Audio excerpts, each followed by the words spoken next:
Civilized Society.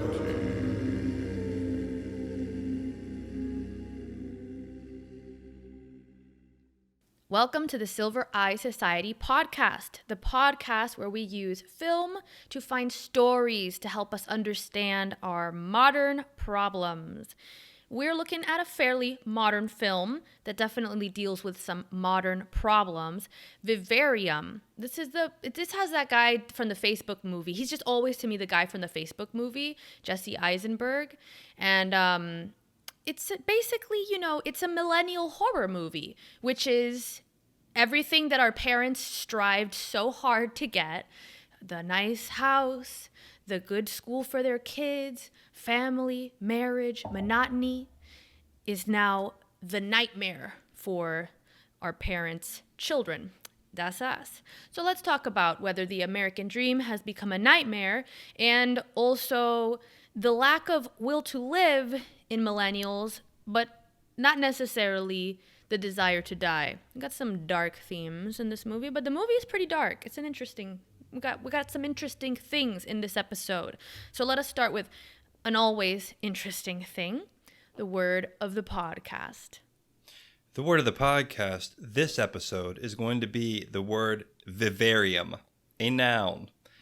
From the 1600s, a game park, from the Latin vivarium, an enclosure for live game, a park, a warren, a preserve, a fish pond. A glass bowl for studying living creatures is from 1853. That's the word of the podcast. Over to you. Okay, well, I didn't know what a vivarium was, so I specifically requested this word of the podcast so that I could understand the movie. And essentially, the characters are in a vivarium. That's a shamefully simplistic request, but I honored it. Yes, as the word of the podcast is meant to do. Is it not meant to educate us? There was a perfect opportunity to do that. So, the vivarium. Are the suburbs a preserve through which we are being studied and observed? I don't exactly feel like that, but this movie makes the case that suburbia is actually a prison. So we've got okay. On the one hand, I feel this movie is a little insufferable in the way that it's so horrible to have a house that's like boring and that's like the other houses, and it's so terrible to have a monotonous, safe, banal existence, because it's kind of like that's most of the world's wildest dreams. So there is something that I always find a little bit insufferable about this kind of Western anxiety over just having a normal life, like as if that's, no, I was supposed to be a rock star or whatever. And then we get into the Fight Club type of like post-nihilist culture. And there's little of this, right, in this film. There is this kind of...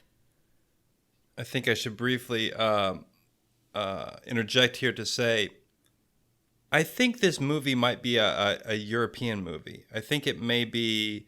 It looked like from the beginning that it was funded by a bunch of... They're driving on the other side of the road, too.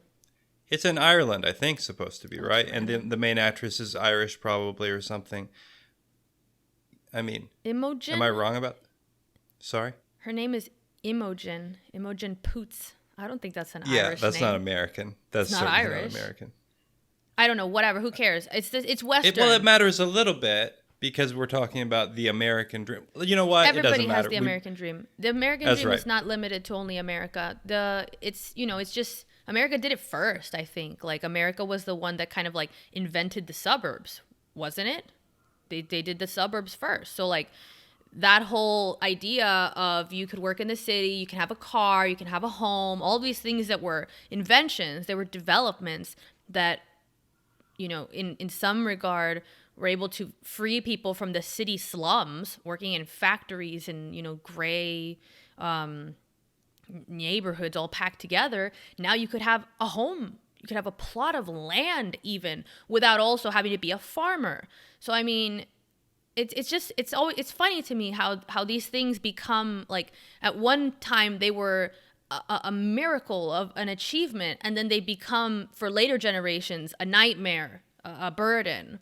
And so you see that, and I don't think that's unique to America. I think it's the West. I think the West struggles now. I mean, not newly per se, but I think every few generations struggles with, either rejecting what the previous generations fought to achieve, or hopefully finding something new, though, not just rejecting. So on this note, the introduction you gave us was something to consider, because the Millennial Generation, their parents are baby boomers, right? Now, this whole construct of us talking about how they fought to have this life, that life was actually, and we're speaking in generalizations and in big social movements. Yeah, they were born into that. They were born into that. So it actually makes sense that over a couple of generations now we've degraded to this point where people are living in the Vivarium and they don't know what's going on, and they're the aliens are. It's chaos. It's chaos in the suburbs of Dublin. That's what I say. Apparently. So I mean, we've got some. I don't know. I just find it it's a little bit dramatic. Like it truly is a horror movie that takes place in the suburbs, which is like the most millennial thing ever to come up with. Granted, they do a good job. Like, I think it's actually a good, like, that's kind of a hard thing to make scary and horrific in a way, because it's just buildings. And the film does a good job of doing that. But there's something also interesting here. There's the idea of being trapped, okay? And that's maybe more complex of a topic to deal with, rather than just, turning up your nose at the banality of suburbia. It's more the idea that these characters get trapped in suburbia. And so you have also this other element that I thought was interesting, because I picked it up before I actually, realized that was the film, what they were going to do. Prepare for a spoiler. So you see the character, whatever, Jesse Eisenberg, he starts digging, which is so interesting. At first I was like, maybe this is legitimate. But then you realize that he's just digging to have something to do. It's meaningless, laborious work that he pursues for no end other than to work, to have a pursuit. And there's several things here, right? Because at the same time, this is what humans do. This is actually what humans need. They can't just sit around and do nothing. You will give yourself something to do, whether it's starting a podcast or digging a hole to nowhere. But this movie has this kind of like anti-labor stance, like, oh, look at this useless work. And I'm like, I don't think that's actually right, because that work is useless in terms of the outcome that's like tangible, I guess, but not in terms of what it serves for the person doing the work, right? Like, it's very clearly not useless to him at all. And it reminds me a little bit of like this idea of Schopenhauer's will to life, this incessant drive forward, this need to move insatiably. There is no capacity within the human being to sit and finally feel satiated. No matter what, you can have a moment of being like, I'm grateful for what I have. I'm grateful that I'm here. But soon enough, you'll return to, and the next thing I'm going to do, and the next thing I want to work on, and what I'm going to do tomorrow. That's what humans do. We think in the future. We think forward. And to a degree, all animals do that. No animal just sits around and is like, you know what? That's enough. I do. But here's two things about that. I actually don't think this is a bad movie. It's an art movie and all that, but it's not a movie gulag. So let's look at something in terms of space. See, and I'm going to take I'm going to take this guy's side for a second. They actually explore space around them to the sides first to no avail. So they can't get out. They drive around until there's no chance of escape to the sides of them, in essence. And so then he makes, to some degree, a logical choice. And he confirms this by going to the roof and looking out and seeing there is no escape to the side. There's only one way out, and that's down. And I actually think there's something potentially profound in that idea. That when you're trapped and you see you can't escape through the normal routes, he makes the choice of saying there's one way out and it's straight down. Now that's wrong and it kills him. But as it does many people. But it's not wrong. And it's also something like this. I was watching a Jordan Peterson thing. He just recently spoke in front of Cambridge or something. This whole thing that's been going on there with a free speech problem or whatever. And he said that hope is based on having a defined goal. If you don't have a defined goal, there really is no place for hope. And it was this kind of one sentence in his speech, but I started to think about that. Because when you don't have a defined goal, anything good that happens to you just feels like luck. It doesn't actually play into hope as something that is vital to human beings.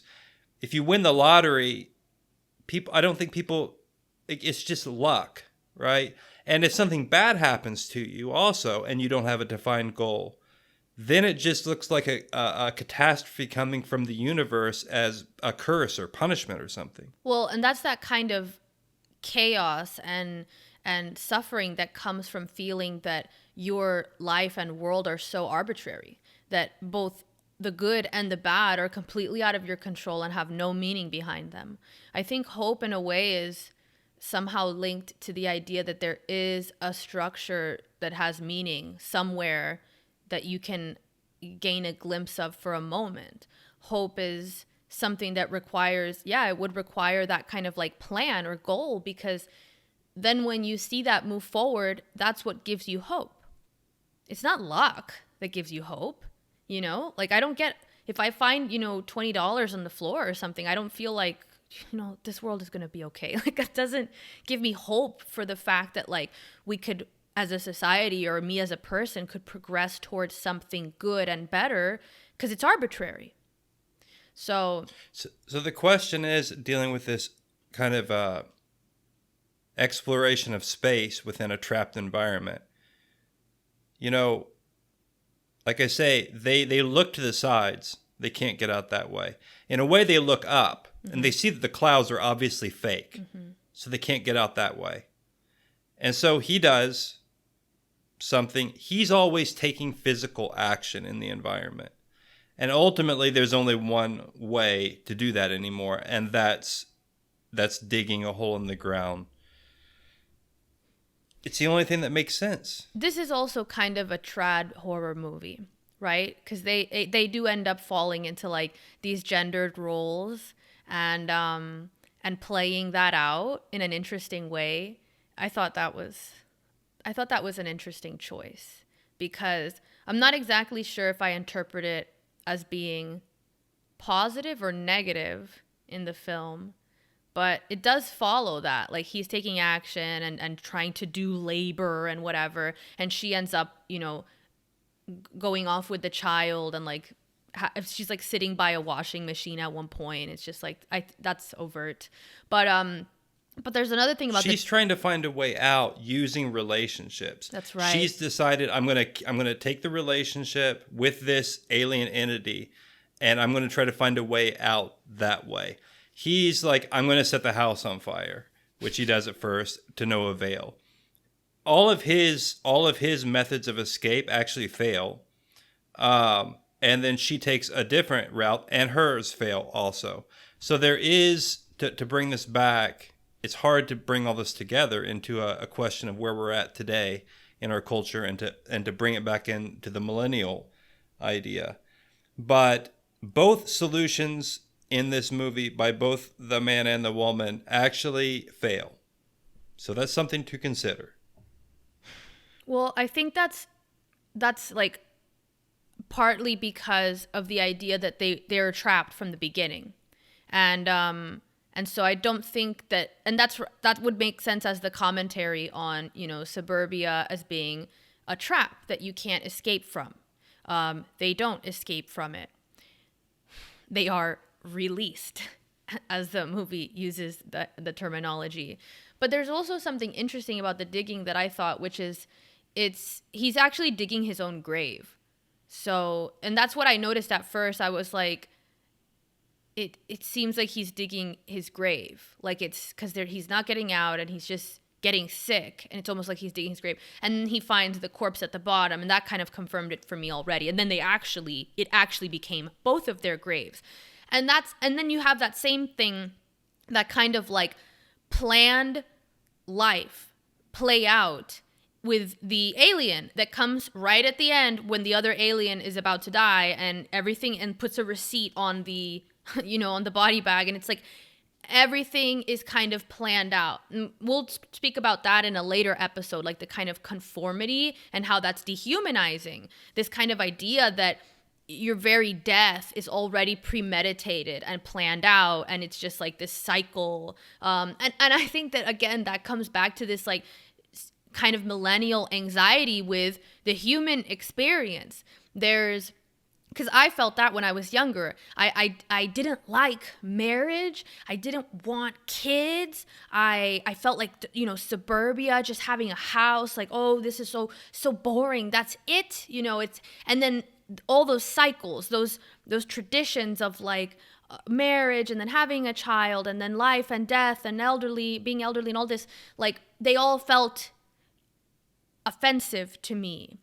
And I think part of that is grappling with existential angst, is the fact that like all of those things are reminders that you're a human, a mortal human, and that you're not necessarily so much more special than all the humans that came before that had kids and lived and died and did the same thing that you're doing. And I think that produces some kind of anxiety, particularly in these later generations that feel like things are so different and are told that things can be so much more different than it was for their parents. Because, I mean, as you go back in generations, what people wanted was so much more, humble. Like just going far to my grandma's time. Like you just wanted to be able to have a house and sustenance and your family. And that was kind of like the goal. There wasn't this sense of like, I need to be on the world stage. Like I need to be active in all these like, in all these massive things. And oh, I need to travel the world. And oh, I need to start a business and I feel like we have so much more in terms of like being hyper connected that it makes us as generations like unsatisfied and even resentful of like those kind of previous more banal supposedly existences. You have a terrible conundrum with this generation, which is that you have people who want so much, who want to break out of the mold, and who also have been told that they can be a star, that they can be special, that they are special from the beginning. And you have that coupled with actually realistically lower economic capacity than their parents' generation. So it's not just that there's one problem. They have two problems. And I say I'm kind of on the line-ish between what the definition of millennial is. I think I'm more Generation X, but I'm not really sure. I don't pay attention that much. But that seems to be the catastrophe, is that you have lower economic ability for people that are millennials, on top of the fact that they're also supposedly reaching for something beyond normalcy. And a brief note on that, go to any urban center, any hip urban center, anywhere in this country, and here's what I would like to say about the concern about conformity in the suburbs and all that. Everyone looks the same. Go to any arts district in any major city. Do you actually... I mean, is it really that different? They all No, look of course very different in the same way. Everybody Yeah. has blue hair.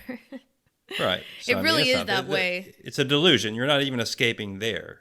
On the contrary, you're just escaping to the kind of conformity that you desire to conform to, which, hey, is a luxury. That's why I kind of take issue with a movie that sets forth the horror of, being able to choose to live in a house and in a cookie cutter housing community. It's like there are, bigger problems. So, But they don't choose, and that's the thing that's a problem, isn't it? Because Yeah, and, they're trapped. and again, we're drawing comparisons to the real world and this generation, all that, but they kind of just go along. They kind of have this sense at the beginning. They're like, "Hey, you want to go check out a house?" Yeah. And she answers the alien guy, "Yeah, we'd kind of like to have kids." He doesn't really say anything. Everybody's just kind of, "Hey, let's have a little road trip after work to do this thing," and it's all kind of a lark. It's like they're half serious about actually getting a house. I think they are half serious about it, right? But they're only half serious, and because they're not serious people, they get fucked. yeah, this And is they a get good. killed by aliens. That's what happens. And that's the message I'm trying to give the people. Be a serious human being. Make your choices consciously. Otherwise, you will live in the vivarium, one way or the other.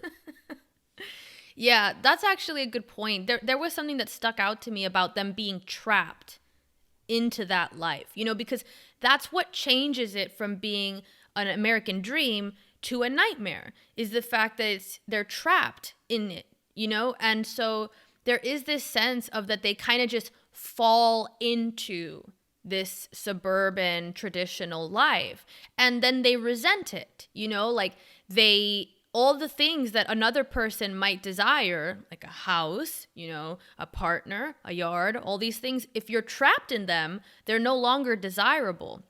And so there is a question about, making sure that you actually pursue what you want. Because look, then it's also your fault, is the problem that I have a little bit with these characters. Now, of course, you should be able to get out. They wanted to leave, so fair enough. But there is kind of like that danger, right, to meandering around, is that you can find yourself ending up somewhere where you feel trapped.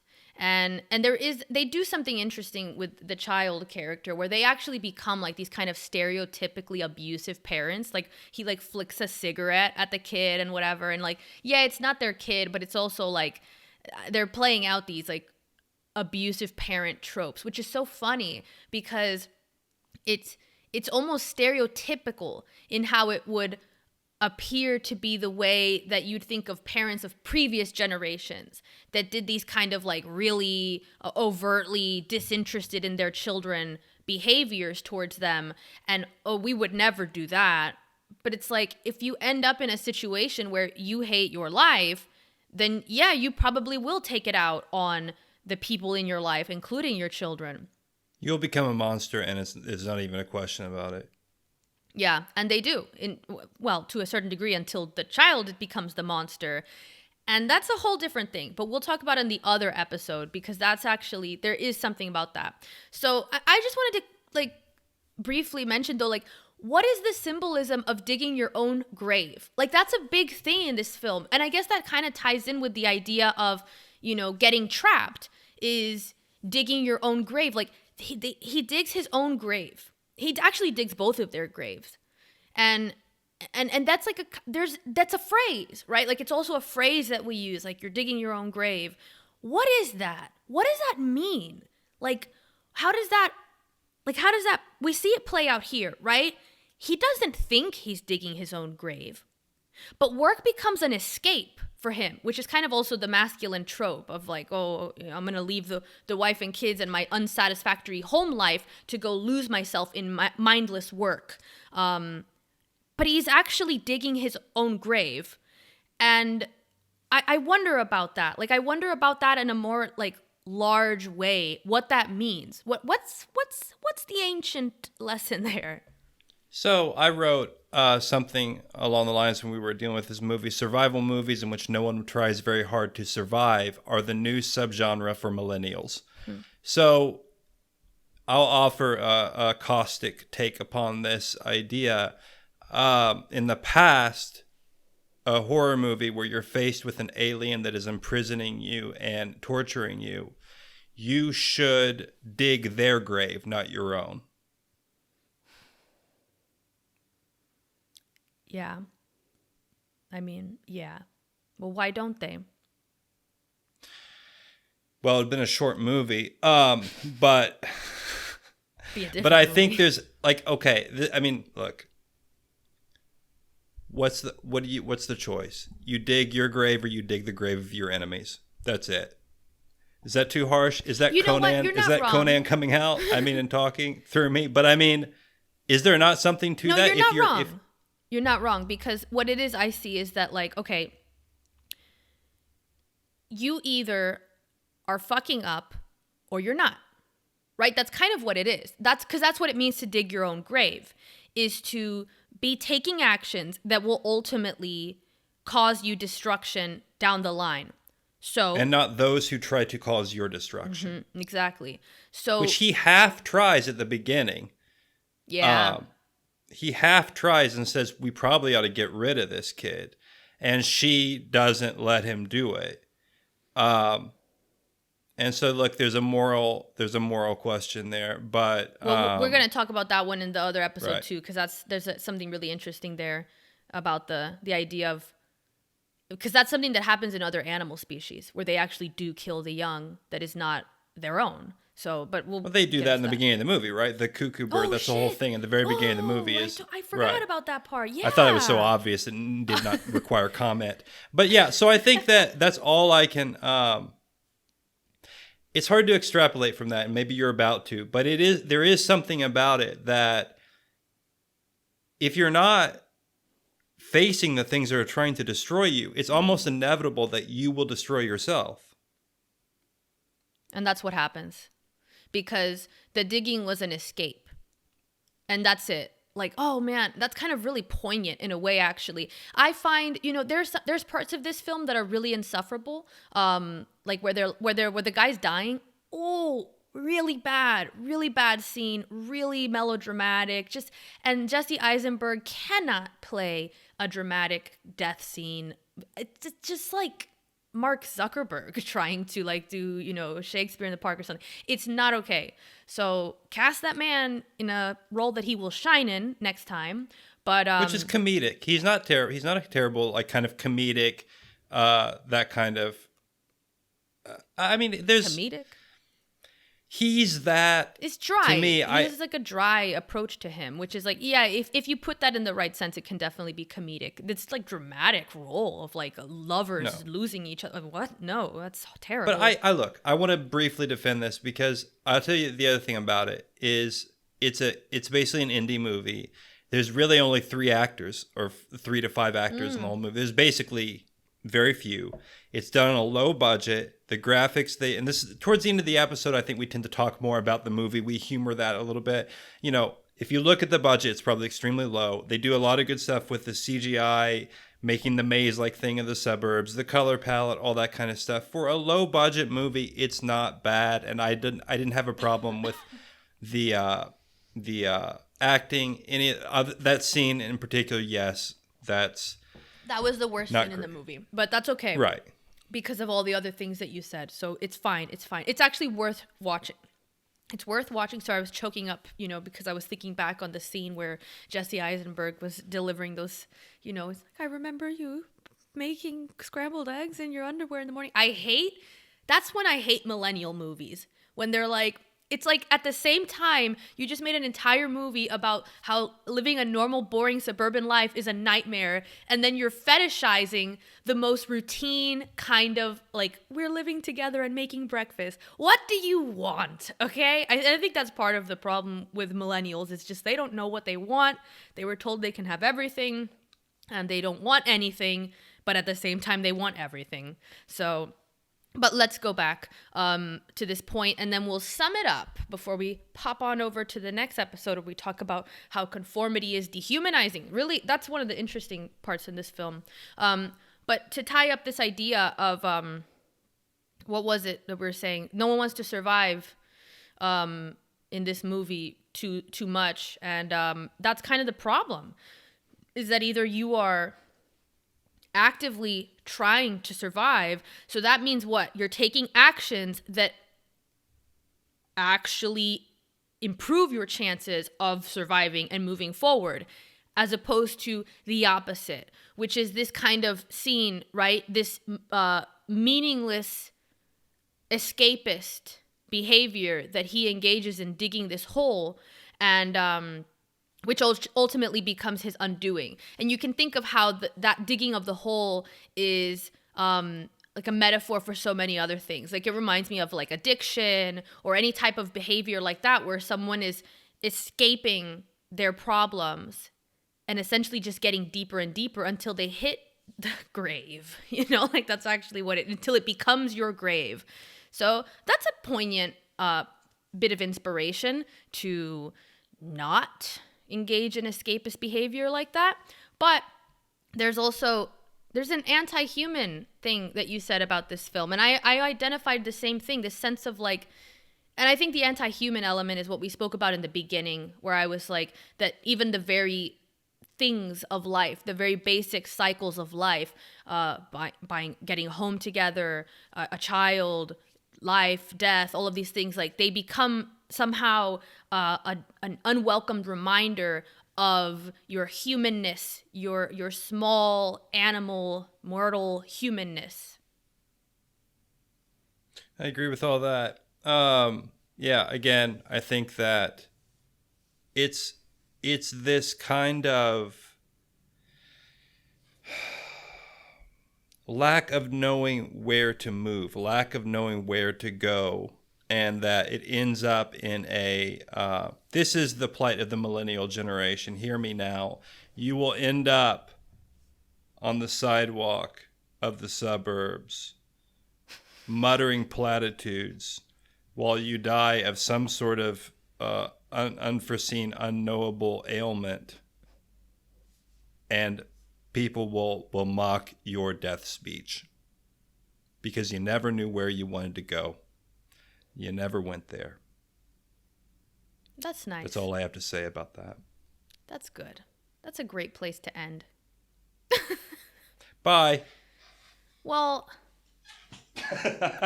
see, look at... You know where you're you doing wanna it go. too. You can't just make a decision. You can't make a decision in the podcast on such a solemn note. You have to, well, maybe, where are you in the vivarium? The vivarium of this podcast. I'm not in the vivarium. I refuse. We're all in the vivarium. Social media is the vivarium, kinda, isn't it? Of course. Of course. Here we go. You're struggling around. You're half digging your grave in this podcast. You're over here taking care of the alien baby of the comment section. And then you don't know where you're going. You are the Jesse Eisenberg of this podcast. And then you just say, it's all social media. It's all social media.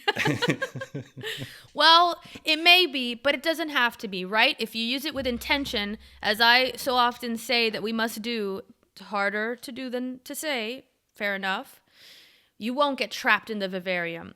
But you can come and be trapped with us in the Silver Eye Society. Doesn't feel like being trapped, though. It's a party. It's great. It's lots of fun.